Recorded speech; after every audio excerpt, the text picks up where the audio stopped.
Hi guys! Welcome back po sa ating YouTube channel.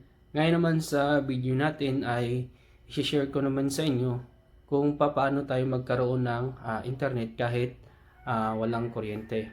So, i-share ko sa inyo yung ginagawa ko dito sa bahay pagka halimbawa na walan tayo ng kuryente ay nagkakaroon pa rin tayo ng connection sa ating internet.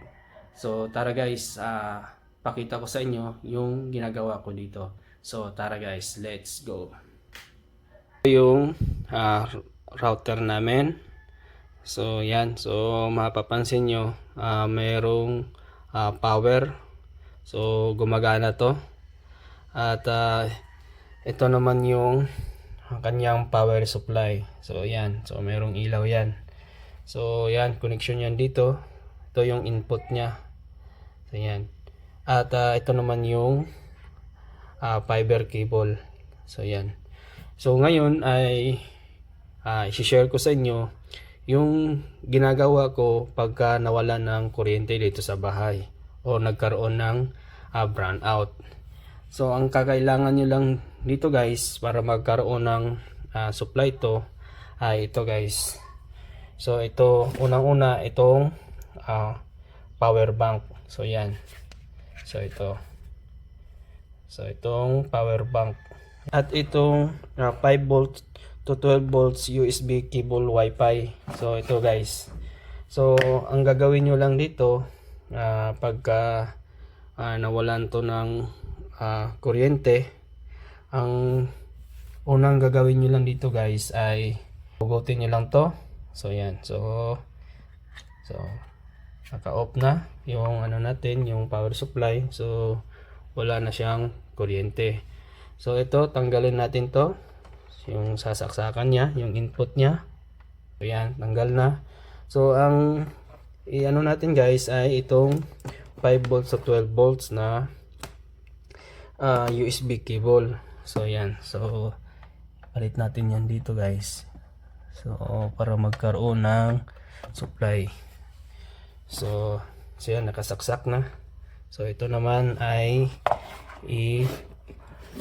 pasok naman natin yan dito guys, kahit alin dito sa dalawa. So yan. So yan. So kapansin nyo, so naka-on yung ilaw ng ating power bank. At yan guys, so naka-on na. At yung natin router, so nagkaroon na siya ng power. So maya maya nito guys ay mag-on na tong natin, yung mga ilaw, yung sa phone niya yan. So dito yan, papansin yan, umiilaw na. So nagbi-blink na yung red. So kasi i-start lang ng ating router. Yung router natin ay yung supply nito ay 12 volts. So para gumana to, so para gumana yung router natin, so kailangan rin natin ng 12 volts na supply. So ito yun guys. So yan. So ginamit natin na 5 volts o 12 volts na USB cable.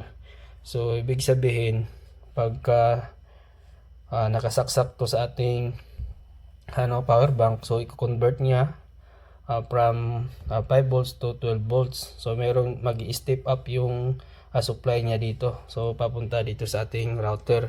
So magiging 12 volts. So kaya gumagana yung natin, yung router.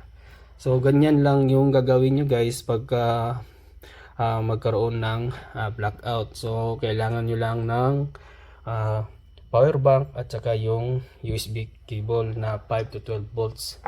So para mapagana yung natin, yung router. So yun guys, kung may katanungan man kayo sa ginawa nating video, so paki-comment na lang po at ating pag-usapan yan. So hanggang dito lang muna at maraming salamat po. So yan, so ibalik natin guys. So i-off natin. So ito. Yan. So i-off natin to. Yan. At ipalit natin yung sa power supply niya. Yan. So at saksak na natin. So yan. So nagkaroon na ng power yung router natin.